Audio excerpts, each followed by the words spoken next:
fried chicken or something. Or Bexy's sausage. Anyway, I'm Pamela, so I'm one of the docents here at the History Center. We're so glad you are here. We're very glad that Monte Rouquette came home, and he's going to talk to us about cattle ranching, and he knows a lot about it. He is part of the original Rouquette family that's been here since the early days. First in the fishing industry, I guess, working with the Jackson Fish Company, and then went into cattle. So no vegetarians here, thank goodness. If I offended you, I'm a little bit sorry. Anyway, they've been here since the mid-1800s. He is a professor at Texas A&M University, the Overton campus, and we're very glad to have him here, and a lot of his siblings, cousins, and other relatives. And we want to hear what he has to say. This will be recorded and it will be available on the History Center's website within 2 weeks. And thank you all for coming. If I didn't get you to sign in after this is done, I please appreciate it. Okay, let's give him a good hand. Hey. Thank you very much, and I guess I should thank Pam for the challenge, because it was an easy thing to say, yeah, do that. And then reality struck in, so I like to thank Pam for that. Ms. Stranahan is the queen of the History Center. Yeah. Others that made contributions, one of the cousins, Bruce Davis, started the Rouquette stuff. Joanne Smith Morgan, she's kept up with information and she's funneled that to and fro. My granddaughter, Lauren Page Littlefield Pepper, she's the one who has instigated into ancestries and trees and more than live oak trees, so she started that. And to thank my research associate and assistant, Kelly Norman. So I've got ideas, I put them in a form, and she makes them look kind of like that. So. Okay, we're going to talk about several things, and we're going to do a chronology. It won't be right down the line, but it'll be hit and miss. There's some major events happening in this little county, and it was the Wild West, and we'll see what that is. So our heritage, ranching and farming in Aransas County. This is Aransas County, right there. I want that stuff. You can see the things that made it famous is this little area right there, and that is Port Aransas. And this little right here is Cedar Bayou. We'll have a closer picture of that in just a moment. But that let people in to get into the bays. And once they got into bays, well, then they could move, not without peril, because if you ever fished here, there's a lot of opportunity to run aground, and we've got issues of that. I'm not talking about that, but we've got the three big peninsulas. We're in the Live Oak Peninsula, right across the bay from Lamar Peninsula, and then Blackjack Peninsula is right there. Okay, in 1840, Texas had only 4 seaports. We were one of them here in Aransas and Matagorda, going through Cedar Bayou, Galveston, and Sabine. We're going to focus, if I can get my finger on that place here. So the saltwater bays at Barton, St. Joe, and Matagorda Islands look like this. I want you to look at how they had to get in. Our family, Francois Rouquette, was a pilot, and back then the pilots met the ships in the Gulf and helped them get across the sandbars that let them get into Aransas Pass, Aransas Bay, right there. So, in addition to these bays, there are other bays in there. You can see how treacherous that might have been to get to Corpus Christi Bay and New Basin Bay. But here's right in this where Bayside is. There's a St. Mary's that used to be there, and I'm going to draw back to that after a while. Mission Bay, and we've been through some of those, San Antonio Bays. All of these, there's many, many rivers that run into these bays, and that's where some of them got their names, was from those rivers that flows in there. So, Fulton, Rockport, Fulton, Goose Island, Aransas Bays, that's what they look like. That's the Copano Bay, Mission Bay, and there we are. So the Matagorda Island and surrounding bays, this is Cedar Bayou, not always open. There's a lot of, in the last 20 to 50 years, there's been a lot of projects to open it back up.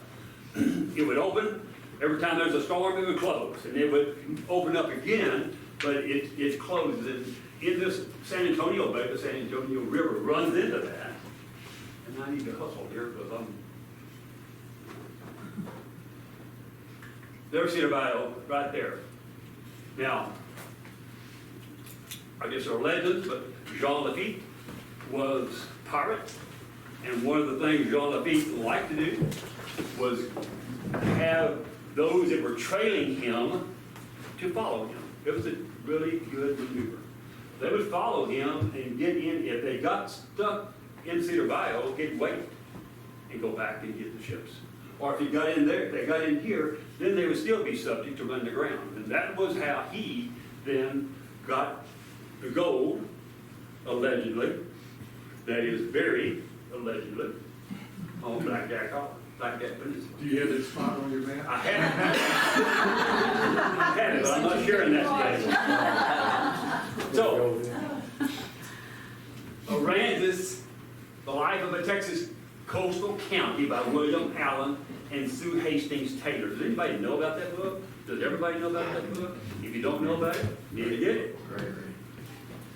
In the foreword, Perry Richardson Bass. Now, Sid Richardson and Perry Bass had great wealth, and they own many downtown sources and sites and buildings in Fort Worth. That's where they settled, and multi-billionaire type people. In the fall of 25, this is written by Perry R. Bass, Perry Richardson Bass. In the fall of 25, my family discovered San Jose Island. They were hunting, quail hunting. In 36, Mr. Gieske, who owned it, called my Uncle Sid and said he was ready to talk about selling the island. Now, the island went through several different ownerships over several times. Gets down in there, he said, my boat works were between Cecil Castellan's place and Rouquette and Wendell. Now, if you say, well, where in the world was that? Moondogs is where Rouquette and Wendell was.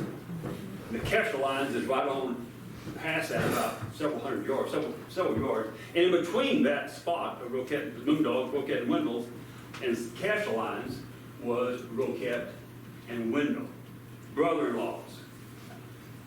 He said they'd call me over to their place several times a week to give me oyster, shrimp, and fish to take home for Nancy Lee to cook. You need to Google up them just to take a look and see, because Nancy Lee became the matriarch there in Fort Worth. So a lot of interesting people got started here. Yeah, he built boats for the government there. He was a master builder of boats, exactly right. So my topic was wrangling cattle. We're not going to talk about fishing. I don't know if you thought we was going to look at the bay, but wrangling cattle then and now. It's located in the coastal bend of Texas. Spain's Cabeza de Vaca. I always got a lot of charge out of that, because if you have a little Spanish, you know that's the cow head. Why would you name somebody? Anyway, that's what his name was. Cabeza de Vaca spent several years on the shores.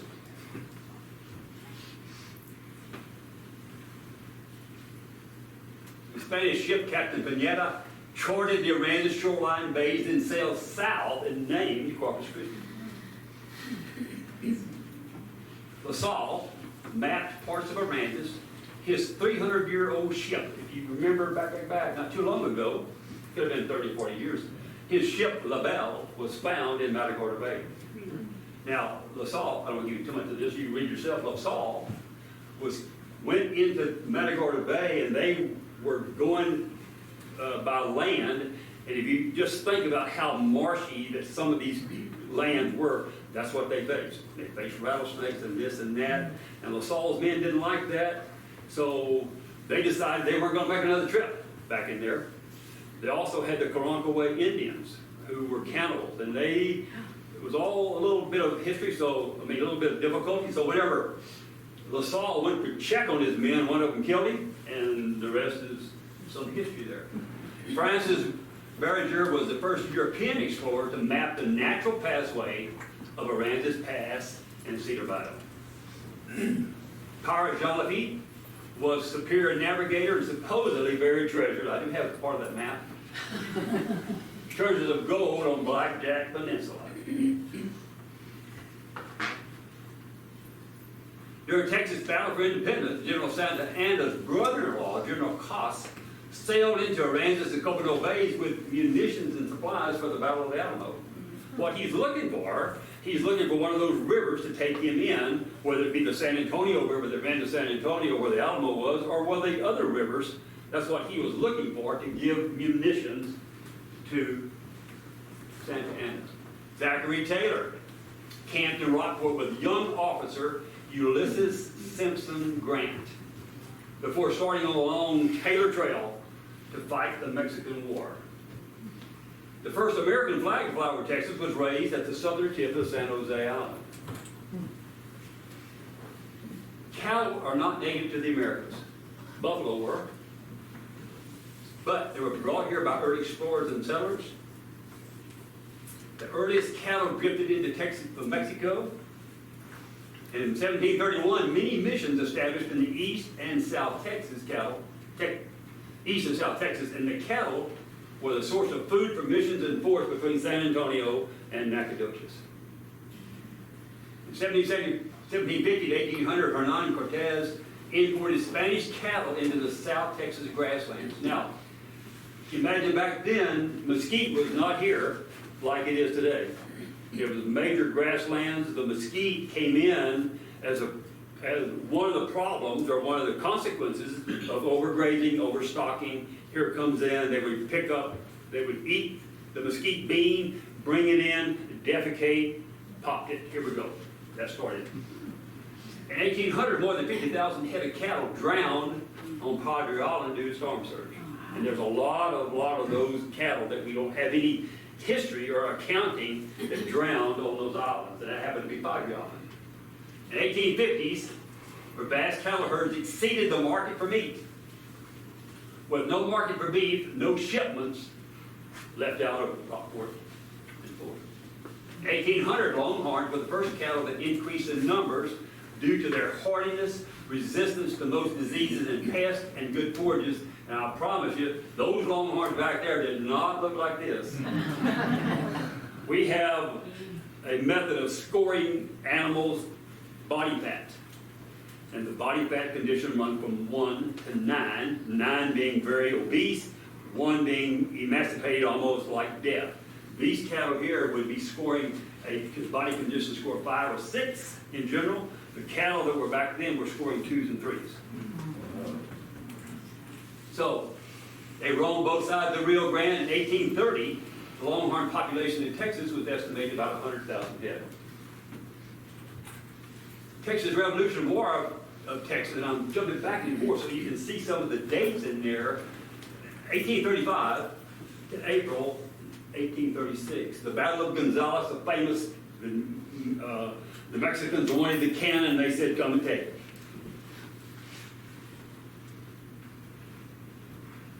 Battle of the Alamo, February 23rd, 1836 to March the 6th, 1836. Now, Texas Independence Day, Texas declared its independence from Mexico on March the 2nd, 1836, before, just when the battle was almost over. They did that down around the Brenham area. Now, we have one of our guests today is born on March the 2nd, so she's able to celebrate that birthday of Texas independence. Cynthia. The Battle of San Jacinto, General Antonio Lopez de Santa Anna was defeated, and there are stories of how that happened. He wasn't paying attention to detail. He was paying attention to detail, but not the details of war. So he was defeated in April 21, 1836. What do we call April 21? San Jacinto Day. If you graduated from Texas A&M, we also called it Buster. United States Civil War, April 12th, 61, 65. So in that period of time between the 50s and 65, there's just a lot of things happening. Cattle were here, cattle were there, people were fighting. 1846, the first year of statehood, there was about 400,000 cattle were assessed for taxes. You know, it's probably more than that. That's what they pay taxes on. 1860, the cattle numbers increased about 3.5 million, 3.8 million in Texas, while the population was only 600,000. In 1850 to 1860, the cattle thieves, now here's what really changed things. The cattle thieves killed and skinned the animals. And it's open range. There's no borders, there's no ownership. If you didn't have a brand, it's yours. They were killing the cattle for what? The hides. Took the hides, took them to Mexico, left the cattle. Predators got them. A massive amount. So that gave an idea to other people. So in 1865, right after the war, there were 5 to 6 million Longhorns in Texas that were not branded. Now, the Confederate veterans were coming home at that time. They claimed those cattle. You pin them. You don't have to pin them. You rope them, tie them, and you put one of those brands on it, and they were yours. Cattlemen hired brush poppers, and we don't have that word anymore, but a lot of people remember that. They'd pop out the cattle out of the brush, brand them, and once they're branded, they're yours. So that's kind of how the brush poppers moved and captured the cattle. The packing companies. Now, in 1867, the first hide processor and factory began in Rockport, and others followed in Lamar and then in Fulton. Why is that? Because we had so many cattle that you couldn't get rid of them, basically. In 67, W.S. Hall's factory in Fulton was the first packing plant in Fulton, killed more than 20,000 cattle in a year, and left a bone and hash pile sufficient to load 50 boats. They weren't looking for the meat at this time. They were looking for other stuff. They had another product in mind. The number of cattle annually shipped, slaughtered, and driven to market bears no comparison to the number of calves that were annually branded. Now, in 1868, George Fulton came to Texas in about 67, and in 68, George Fulton, William Carruthers Packing Company, and about 6 other companies focused only on hides. Dry or salted, they would roll them up, tie them in bundles, load them on boats, ship them out of here, and many of those boats went back into the Gulf and went to New Orleans. And there, then they were shipped north. Without refrigeration, 5 to 6 pound chunks of meat were sold to the Army. In 68 to 70, meat converted into mess meat or pickled beef. We had no refrigeration. So they killed these cattle in the winter, but if they killed them in the summer, they had to pickle them to save them. Meat was steeped in large steel vats filled with a 3/4 formula. Now that formula, this is not the imperial sugar they used, but that formula was 4 pounds of brown sugar, 4 pounds of salt, and 4 ounces of saltpeter for curing. That's the 3/4. What were those hides used for? Used for anything that they want to make leather goods out of. And that could be saddles, that could be clothing, they could in turn ship them off someplace else. Packers cooked the remainder of the meat in steam vats and rendered the fat or tallow. That became the first product, the tallow. What are we going to do with the rest of this stuff? We got the tallow. Tallow was the target for sales, and most of the meat was dumped into the bay or fed to hogs. A lot of population for hogs whenever our father, the Rouquette boys, were in their teens and youth. They would trap hogs on Live Oak Peninsula Point. And when they trapped the hogs, they would go in there and castrate the boars and ear notch the young ones. So when they come back 6 months later, everything that had their mark was theirs. So the hog business was a pretty good business on the side. Tallow was packed in 100-pound barrels. In 1 year, 100 million pounds of tallow was shipped from Texas coast, plus hides valued at more than $2 million. Now that's not much. That's $2 a pound. Typical schooner would carry nearly 2,000 hides, 4,000 horns, and 20 tons of unbaled bones. That's on one schooner. The market was for buttons, combs, and handles for tools. Now the Marion Packing Company lived right here in Fulton with us. The ruins of this rendering vat marked the location of the Marion Packing Company, spelled Marion in some of our records. One of the dozen or more meat packing companies plants built in the Rockport, Fulton area in the 1860s and 70s to process the huge herds of range cattle that roamed Texas after the Civil War. Here, beef was dried, salted, or pickled before shipping. The byproducts such as tallow, hides, horns, and bones were sent to the eastern factories. Like most of the coastal plants, Marion Packing Company flourished until about 1880. This was a very short period of time, over 30 years, nothing, and it was everything, and then it was almost nothing again to be more profitable. And if you're wondering, where is this? Have I seen that before?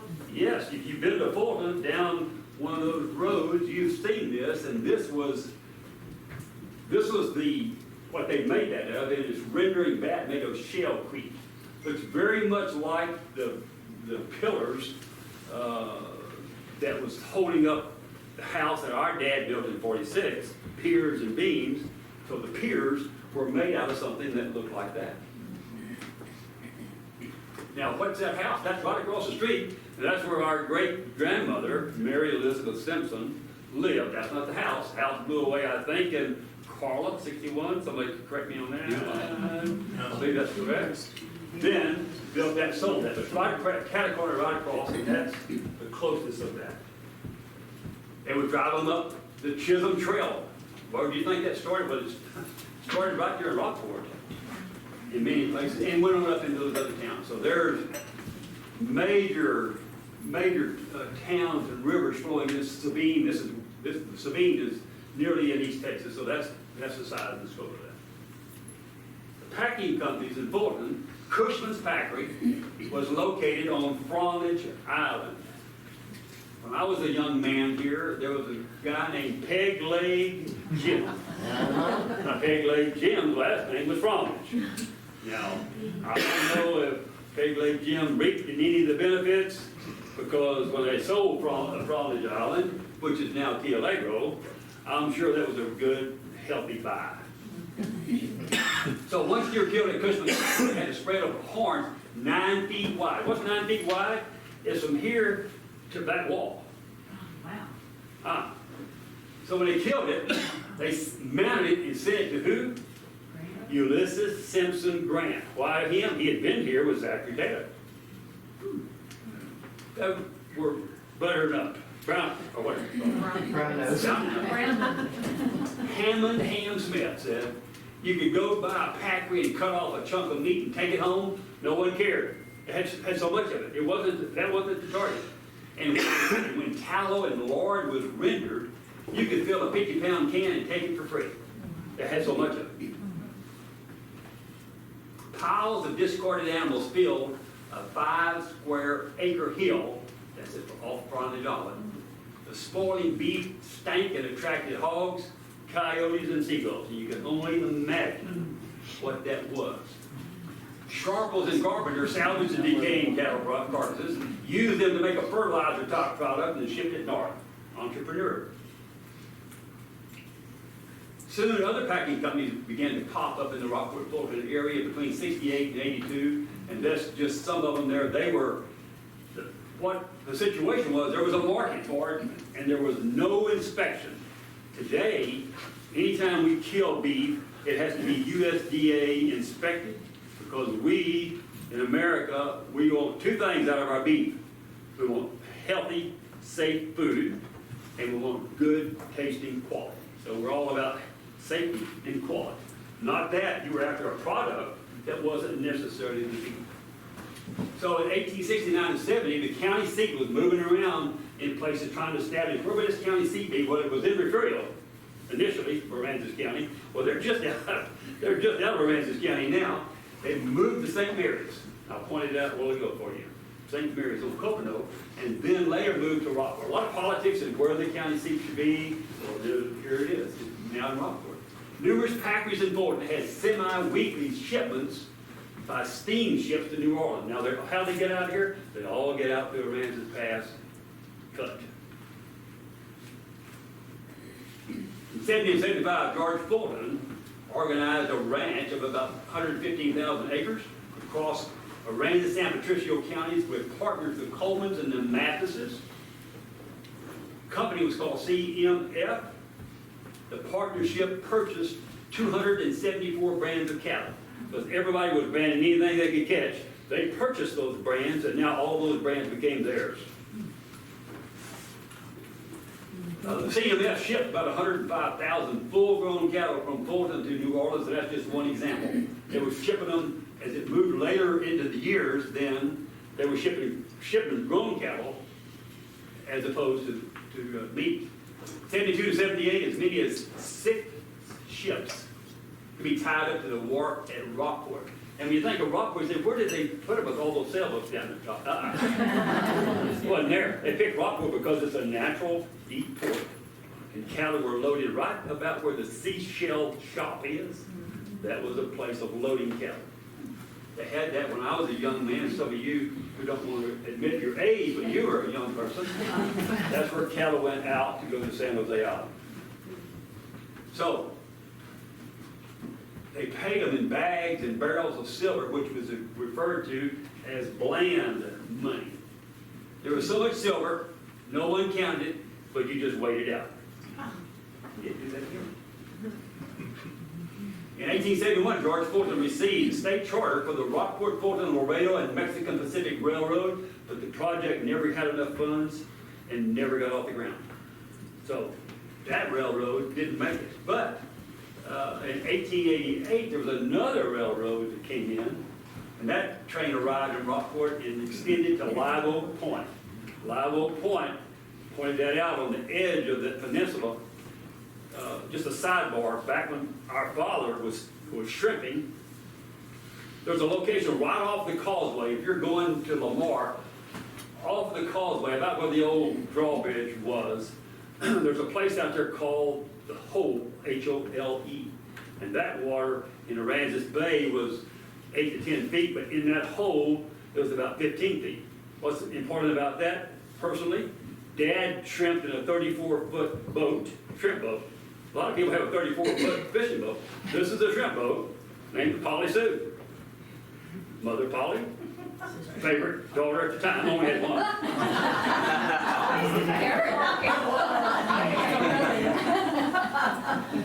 He caught 5,600 pounds of shrimp that they made 2 trips.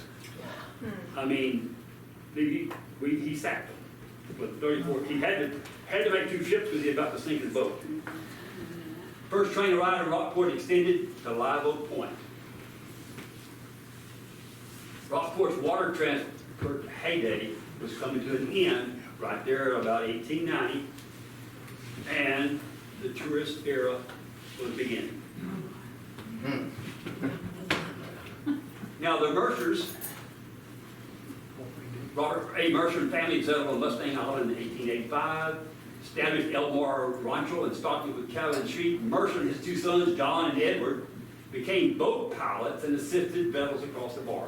That was in demand. People who could get you across the bar, get my ship across the bar, they were in big demand for that. Mercer and his sons kept a captain's log, and the Mercer logs and Joanne Smith Morgan put us onto this, and that has all been transcribed. But that guy, Mercer, was keeping a log where everything happened that day. And they were scooping up fish. It was amazing what seafood was available in Aransas Bay. Noted for the coming of vessels, documented the interaction of all the inhabitants of Mustang Island, birth, deaths, marriages. Mercer's son-in-law, Frank Stevenson, served as a lighthouse keeper for several years and was the original builder and owner of Tarpon Inn. Tarpon Inn's not there. Hurricane got that, probably 1919. In the 1870s, the beef packeries began small-side operations because the cattle were moving away to process the plentiful supply of turtles. In the Aransas book, it says the turtles were so plentiful in Aransas Bay and so big that you could playfully jump on the back of them and ride wherever you wanted to ride. In 1890, 85% of all Texas turtle catch, it's about 250,000 pounds, were made in Aransas Bay, and the Fulton Canning Company produced about 40,000 2-pound cans of turtle meat that year. Well, that sounds like a good deal. Let's just keep on going. Well, By 1900, most of the turtles had been caught, and without any limit, the industry was closed. And I know, as a fishing family, seafood, we did not especially like limits. Whether that be numbers, pounds of catch, size of fish, size of net, but, without limits, they're gone. Now, back in 1866, 1885, estimated 10 million longhorns valued at $4 a head. So they drove them to rail and range markets in the north using the Chisholm Trail, where they increased their value to about $20 a head. In 1885, another something came in here. Lots of stuff was happening right after the Civil War, and for about 20 years, in the early 1900s, there's just a lot of events happening that has changed.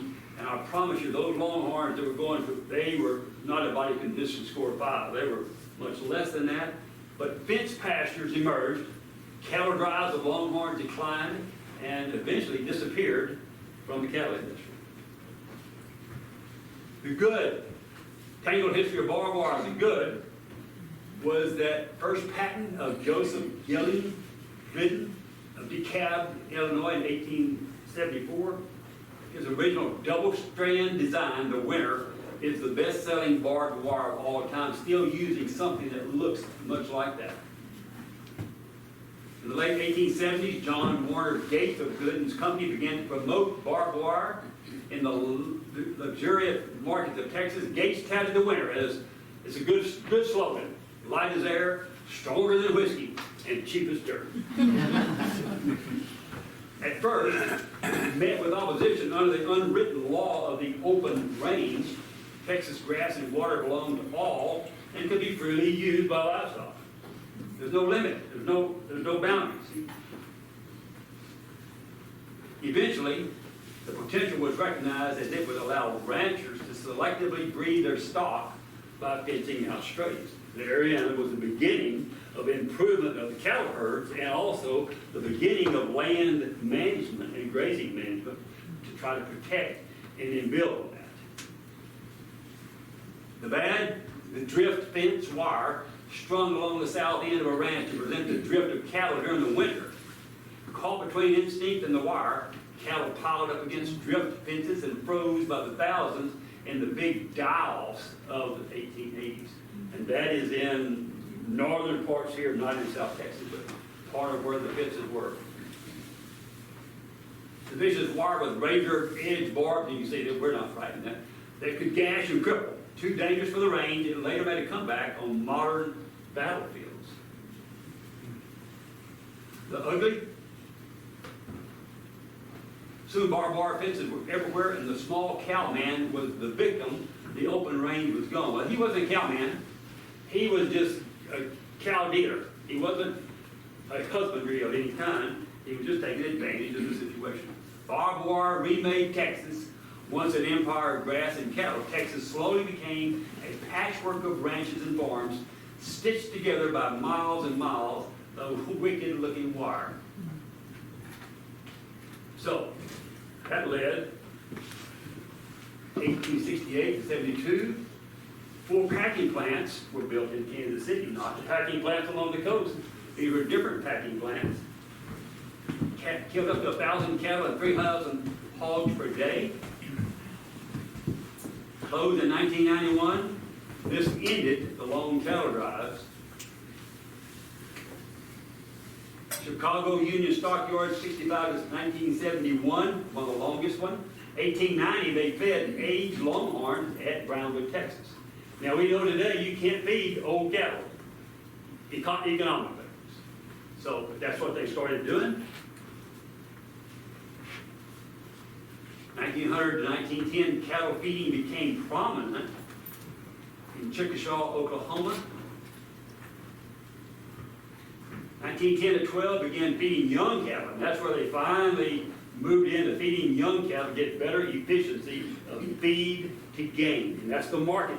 That's the number one criteria that we're looking for. When we feed cattle, how much did they eat and how much did they gain? And that was the feed to gain, and that's why they fed them at a younger age and killed them by the time they were 20 months. So, in the midst of that time, just threw this in, the worst hurricane in the history of Aransas County came on September 14, 1919. 10-foot water surge over San Jose Island. Only 350 head of cattle survived. Grandpa Zeb, I asked him about that. He said cattle drifted into Fulton for days because it came over, out of the way, came over. Even had one steer showed up in the lobby of a hotel in Corpus Christi. That much water. We know from Hurricane Harvey, we know what a tidal surge can do. Water's never been here before. Well, there's what a tidal surge can do, and Harvey was just a small cousin of what 1919 was. So some of the ranching milestones, while all that other stuff was happening, the Civil War wasn't over until 65. But in 62, the U.S. Morrill Act to establish land-grant colleges. Every state has one. In 1866, the state of Texas agreed to create a college under terms of the Morrill Act. And that, in 71, they established Agricultural and Mechanical College of Texas, named Texas Agricultural and Mechanical College, just like universities in other states had A&M in their name. Oklahoma State, for example, was Oklahoma A&M, New Mexico A&M, now New Mexico State. Students, when they did the act, Brazos County said, we're in, gave them almost 2,500 acres of land. Students were compelled to participate in the military. It was limited at that time to white males.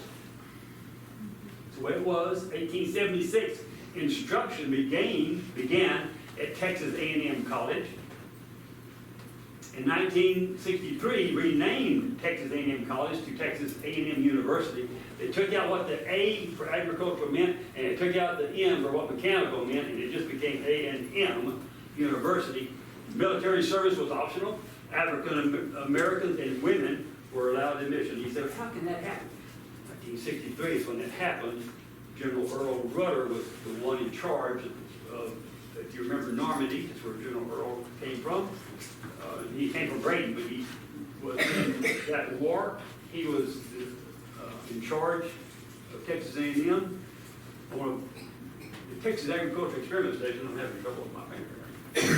In 87, the U.S. Hatch Act established Texas Agricultural Experiment Station. Now, in 88, the A&M College established the experiment station as a division of the college. In 1890, there was a bulletin. It was right in the midst of all of the packing of cattle and the longhorns and the drives and getting started. They put a bulletin out, number 12, called Screwworm. I could still recall Grandpa Zeb and I were touring around in one of the big pastures, and he said, little Monty, their calves got screwworms. So I said, I was about 13 or 14, about this height, but much skinnier than this here. I said, I can catch him. So I ran that calf down, and then we doctored that calf. And favorite place for the screwworms to get was in the navel. And so there's a way to treat that. We had something like a chloroform medication that put on that made the screwworms come out and die. And then we put something like a smear 62 on there that took care of it for the moment. But the important thing about that bulletin and the cattle tick, we created massive dipping vats for the body, and we created that, found the biology and preventative measures for the cattle tick. 94, substation number 1, established in Beeville, Texas. Still there. It's a part of the Texas A&M AgriLife Research and Extension Center at Corpus Christi. After 50 years, Texas Agricultural Extension Service, Texas Agricultural Experiment, the Texas Agricultural Experiment Station, Agricultural Extension Service, and USD helped eradicate this disease, the screwworms, by eliminating the screwworm fly. Now this was quite, for a 12, 13, 14-year-old kid, I said, what in the world are they doing dropping those boxes all over the place? Well, the entomologists found that the female screwworm mated only once in her lifetime. Now this is, in 1890, they found this out. They used a low-level radiation on the screwworm larvae, causing sterility, and then dropped thousands of boxes containing sterile male flies. What did that do? Well, the female screwworm fly mated with the sterile male, and thus the screwworm fly could be bred out of existence for an area. Created. We didn't call it created back then, so what in the world are we doing? The last screwworm case in Texas was August 31, 1982. Now, in 1920, initiated performance testing of beef cattle at Sonora, Texas. That's when breeders had, now they had breeds of cattle, they wanted to know what were these, how good were they, excuse me, these are mainly for bulls, for the progeny, so they would feed those bulls, do the feed of gain, do the growth, do the this, and select bulls that were going to be sold as sires. In 24 to 27, the Brahman bulls and Hereford cows mated, and right over here is a set of Hereford Brahman heifers, and Shorthorn bulls and Brahman cows with USDA and King Ranch early breeding work to establish the Santa Gertrudis breed. This is what they look like. At the same time, the Claybirds were trying to develop a breed of cattle that was hardy in the Kingsville area. In Valfurious, there was another active worker going on over there that was working on the beef master, the Lassiters. They used the same type of breed, that's all they had, Brahman, Shorthorn, Hereford, but they selected different phenotypes, and Clayburg selected that type. I'm going to come back to that later. In 2003, Dr. Seaman Knapp, special agent with USDA, created a demonstration plot at the Walter C. Porter Farm in Terrell, Texas. Well, what are you showing that? That's where local farmers could observe scientific farming methods and include the control of cotton boll with boll weevil. The first demonstrations has become a major part of what the extension does. I taught a class when I was a grad student at Texas A&M, and in my class was John Porter, grandson of Walter C. Porter. In 1914, the Smith-Lever Act established the Cooperative Extension Service in Agriculture, Home Economics, and related subjects, and eventually led to county extension agents in each of Texas' 254 counties. And this was early on, just when 10 years before that, they were killing cattle and keeping on the cattle. So progress, immediate, lots of things were happening there. In 1914, World War I, more beef was needed. 31 to 46, a 3,000 head feedlot near Lubbock was getting started in there. In 1960, Paul Engler came from Nebraska, built the Hereford feed yards. Paul Engler owned Cactus Feed. He's now a big contributor of West Texas A&M at Canyon. Paul Engler, just a few names. You may have never heard of those, but that's where they were. Then the boom was underway. Why was that? Because you could feed cattle in a confined place, get good feed gain, get efficiency of use of the product, and maybe as important, you didn't have to ship them out, you didn't have to drive them. You had packing plants that emerged, and so the feedlots and the packing plants were closely aligned together. So in 1972, there were 500,000 fed cattle marketed. In Jeff Smith County was the #1 county.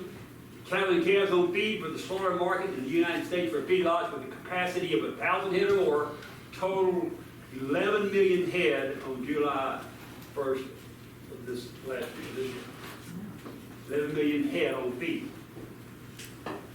2017 Census of Agriculture conducted, counted for nearly 26,000 feedlots with at least one animal.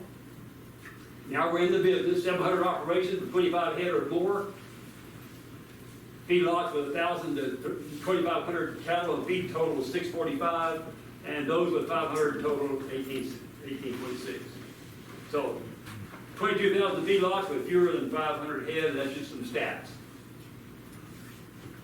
Texas Cattle Feeders Association, Texas, Oklahoma, and Nebraska feed several million head a year.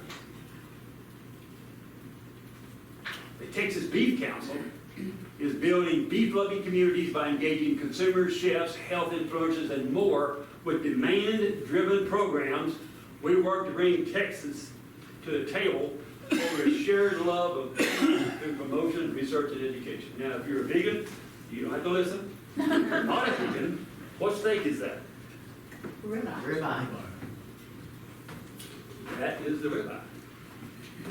That is the ribeye. Those longhorn steers did not have any of these little white flecks, or what is that, white flecks? Marbling. Marbling gives it tenderness, gives it juiciness. This is and we grade those cattle. This would be a USDA choice. Did you bring samples? I did. We have a drawing, and underneath the seat is a number. And you have Don't look now. Don't look now. Don't be turning up the seat. Just to give you some idea of how big the beef industry is, this is 2016, but it looks just like it today. We have $22 to $28 billion total cash receipts. Half of it is cattle and calves and other livestock. So the industry for beef is large. So our heritage, ranching and farming in Aransas County, Texas. Texas A&M branded stairway in Aransas County. Now, this is in Clayburg building on the campus, and here's just some of those brands. You can see the FR bar, that was Floyd Rouquette in 1935, and you'll have all this other information, but there's Zeph Rouquette with a ZR, Rouquette and Wendell was a WR. You say, well, why did they do that? Well, that's the way the brand, you'd have to make the R backwards, or you have to do the WR. They didn't ask me, I think they made a good choice. The Brundtle's heavily involved in the cattle and the packing business and land business. J.F. Brundtle, he had the 74 Harris, Eller, the HE, Milton Sparks, 77, J.T. Stillman at JS. You've got, over here for exhibit, you've got the San Jose brand. And Francis Monte Rouquette is pretty simple, MR. This is the branding stairways. All 254 counties are there in the Clayburg building on the campus of Texas A&M University. O.D. Butler started that. Now, ear notching to identify the cattle. This is the most important thing because when they were doing the pigs, dig the hogs and catch them and mark them, and that was mine. Not branding the hogs, you're ear notching. So this is ear notching to identify the owners. This, and back up, by the time I'm 12 or 13, my grandfather, Zeph, he said, I'm going to let you do this, and I'm going to stand and make sure you do it right. So I became the vet, gave him a shot, I castrated all the males, and I gave him this little mark. This mark on one ear is a crop and a split, and an underbit on the other ear, and that's Uncle Blackie's ear. That's Uncle Blackie's ear notch mark. Floyd Blackie Rouquette owns that. This is a crop and two splits in the same ear, and that was Dad Monty's mark. I always thought that a crop and two splits could look like an M if you're on your side there. This is a crop in one ear and an overslope on the other, and that owner was Zeph Rouquette. Now all these cattle are in the same pasture. Multi-herd, multi-owners in the same pasture. You always wanted to rope, as did my brother-in-law, Joe Howard, but he learned that you have to earn your stripes to be able to throw the rope. I had two ropers. That was my dad and Bonker, Glenn Wendell, Patty's dad. They were the ropers. They identified the cows. They roped. You didn't look up. You went in there to say, Blackie's, Mommy's company. That was what it was. This is a crop in one ear and an under half crop in the other ear, and that was the Rouquette and Wendell Company brand. Earmark, excuse me. This is what the Rouquette and Wendell herd looked like in about 43, 44. Horned Hereford cattle. Now they're gonna change. Grandpa Zeph was an entrepreneur, as was Uncle Bonk, but they didn't just sit around and wonder, I wonder what's going on. They were paying attention to what was happening. I'll share that. This guy that's wrestling down that calf is Jerry Wendell. Jerry Wendell, who is that? Well, Casbury and Wendell were in the shipping business and the boating business. Then now, Jerry Wendell Fireworks, that's the Wendell, that's Jerry, he's a first cousin. His brother, one of his brothers, was Johnny Wendell. The airport, Johnny Wendell Airport, that will be our second cousin. So that's who they are. Here's Uncle Blackie. Still got he's just fresh back from the service. He's got still wearing his tags. This is Jerry. And this guy, Grandpa's that. And that person right there is Aunt Katie Picton. It's in the pictures over there. And this person riding that gray horse is with us today. That's the woman.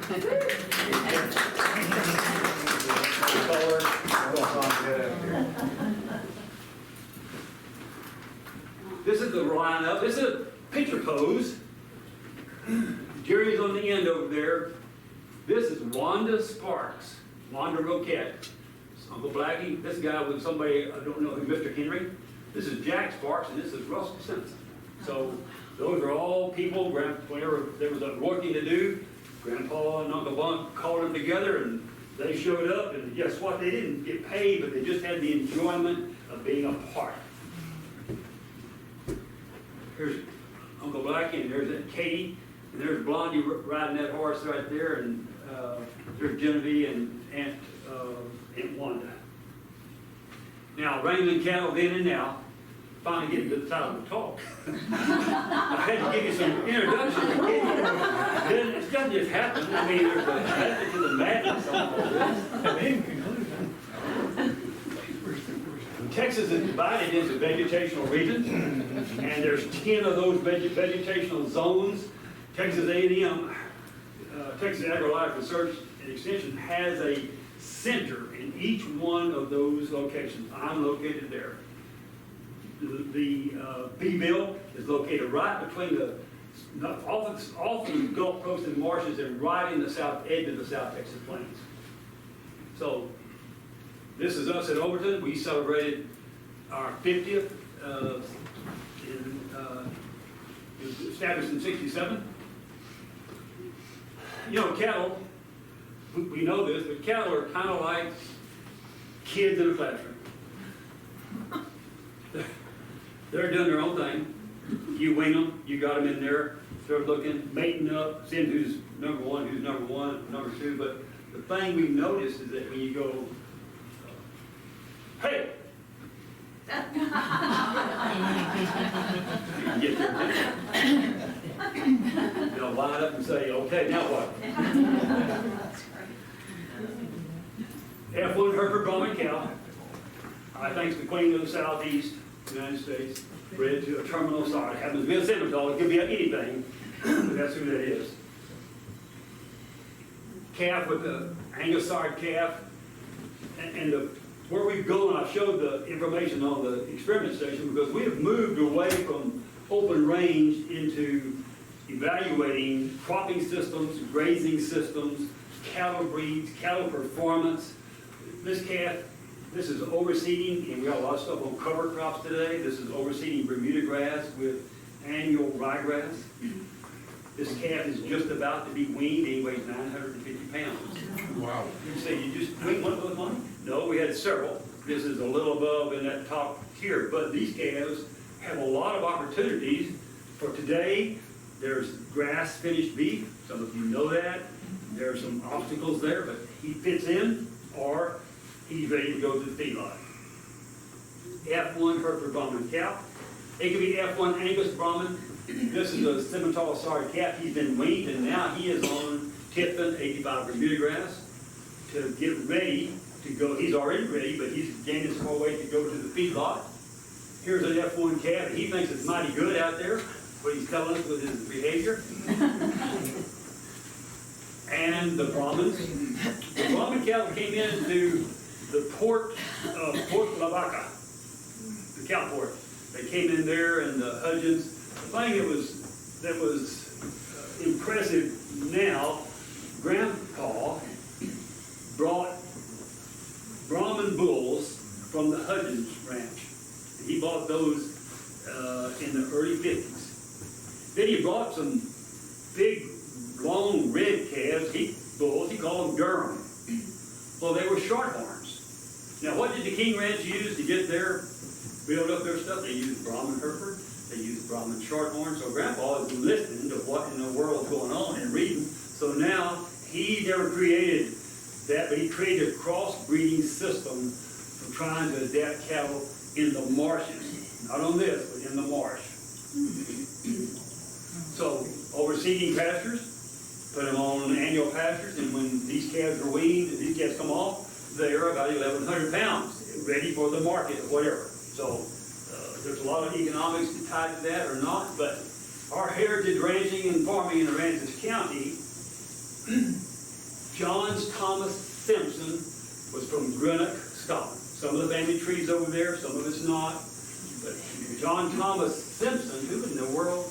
Well, he is 1833 to 1923. He came in and he lived at St. Mary's. He was a pilot. He was in the Confederate Navy. Came as a cabin boy on a full-rigged ship at age 13. Landed in Galveston, Texas on July the 4th. He wasn't celebrating July the 4th, but he landed there, 1848. Joined the Confederate Army, served in the Navy, and was an active boat pilot along the Texas coast. My perception is that our grandfather Zeph and Uncle Bump learned their seamanship and abilities with seafood from the Simpsons, who were involved as pilots in there, because my grandfather's father was killed when our grandfather was about 8 or 9 years old. So he didn't get much information about the seafood business. He got it from the Simpsons. Lived and married at St. Mary's. Where is that? Right there. There's the St. Mary's Cemetery. If you go there and look now, you will not find a St. Mary's, you'll find a Bayside. And that's what is right there. And the old St. Mary's Cemetery is where he lived, and you can see that when he got out of the Confederate Navy, they gave him 160 acres right over on St. Charles Bay. Don't put it fine. 160 acres on St. Charles Bay was given to Simpson for his service. And that was not rare. They did that to a lot. That's where he was. Now, let's go back. There's old John Tex Simpson and Catherine Kate. You'll notice this Kate shows up. It's a heritable name. Catherine Kate Greer Stinson. Now, she was a child of Joseph Stinson, who was one of the first 300 Texans to settle here. That's how far back that goes. And Joel's family went back to the Revolutionary War. So if you count lineage, yeah, and everybody has those kind of lineages. Thanks to granddaughter Lauren, she was able to pull this out. So John Thomas Tex Simpson and Catherine Kate Greer Simpson had Richard Simpson, we called him Uncle Dick, had Frances Marion Simpson, and you always wonder, well, where'd you get your name, Monty? Well, Frances Marion Simpson was a brother to Mary Elizabeth Simpson, Mary born at St. Mary's on the coast over there, okay?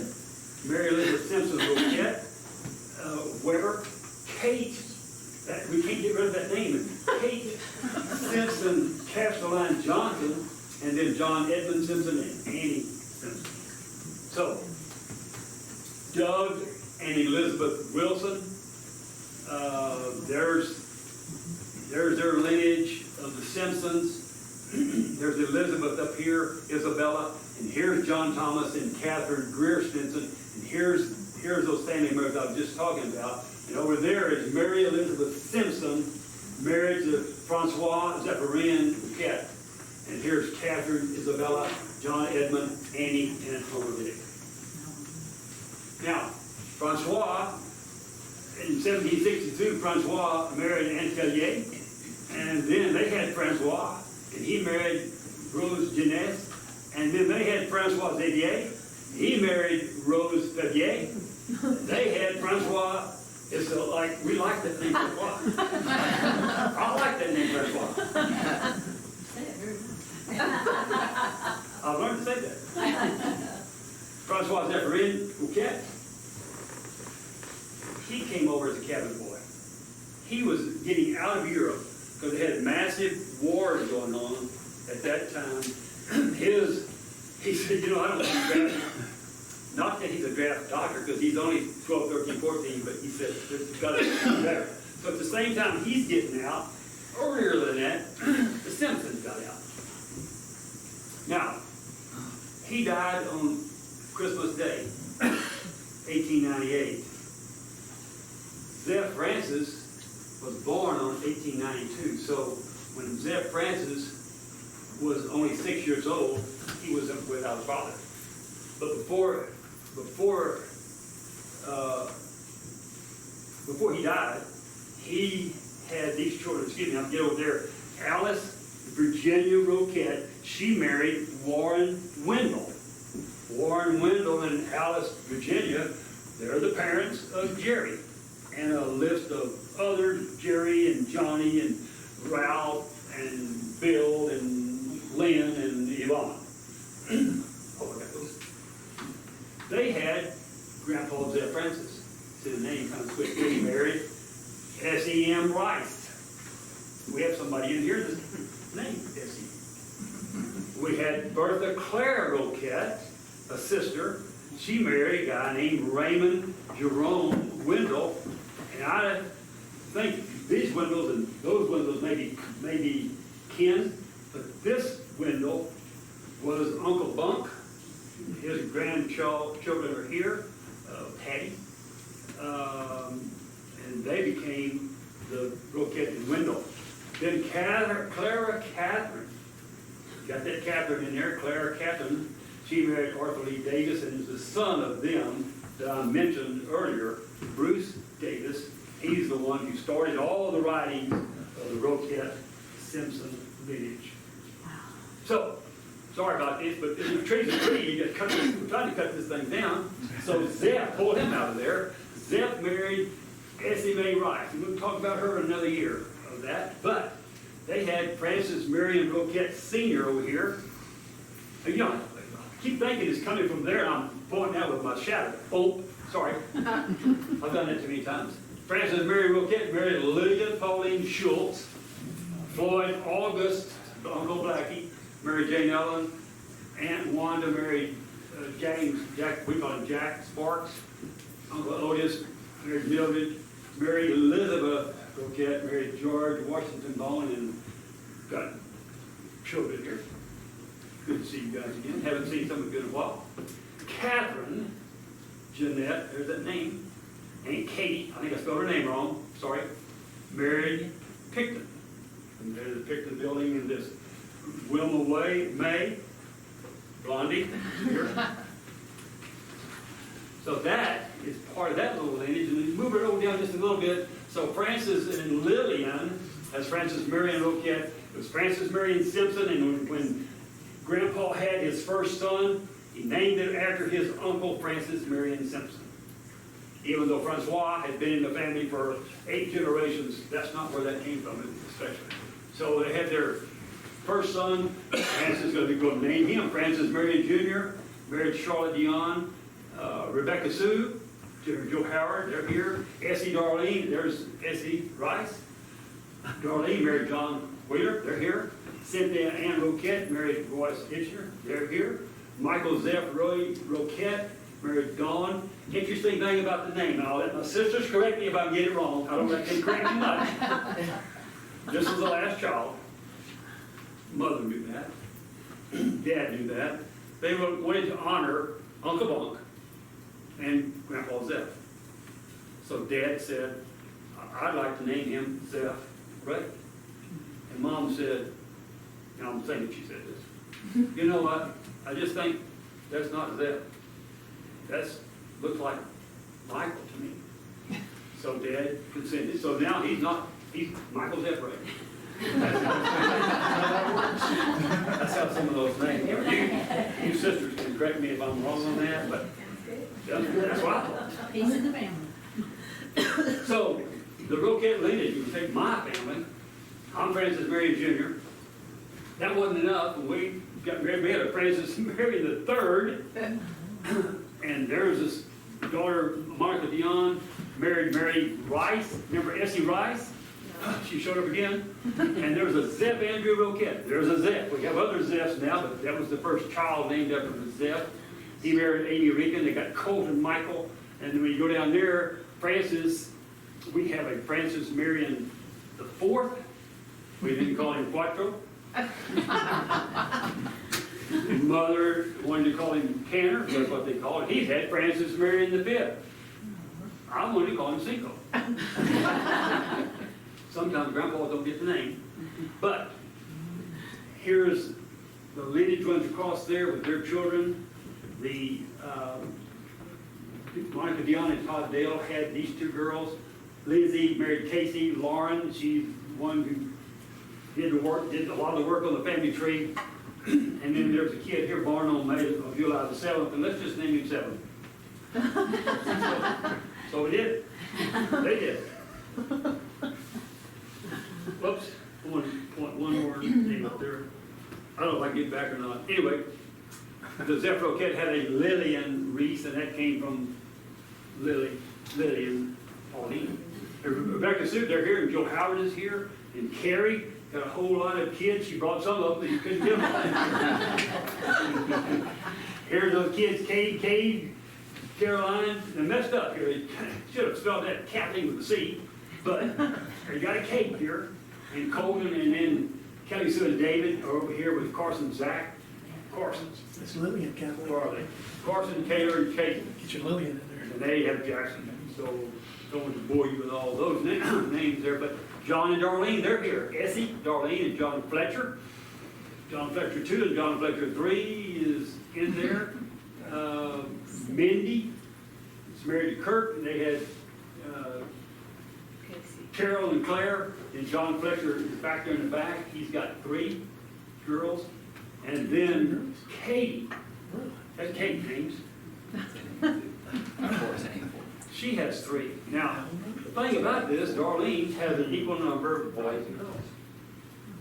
One has all boys, one has all girls, and one has one of each. Perfect plan. Royce and Cynthia, they are here. This is the Texas Independence birthday girl. Royce Glenn, the 2. Lauren Turner got those 2 kids there. Bo and Ann got these children here. Real Lillian, Opal Ishner, Kate. We like that. Kate married Aaron Bachelor, and they got Ryan and Ellie. Now, Michael Zeph Ray and Dawn have Brandy and Luke. These are, Luke named his kids, he thinks they're going to be lawyers. He's got Hudson, Elliot, and Landon. I'm looking for Willie, Billy, Bobby, and Joe. And Paul. 3 children. So, the Aransas County Heritage and Legacy, and I'm taking you around the boat, around the shorelines. But, you know, the cattle business that was there is not here. We're into now smaller pastures, forage management, grazing management, soil conservation, carbon credits, embryo transfer, artificial insemination, DNA to know, is that the SAR, is that not the SAR? So there's many, many improvements. We're not wrangling back then, we're wrangling now, and a lot of boots and spurs and hats have been tied up, and they're probably have stayed there. But Aransas County Bay is alive and well, and that is what's drawn people into this county. The sunset, ready to go on a fishing trip with the son and the grandson to look at what we might catch and what we might see. Thanks.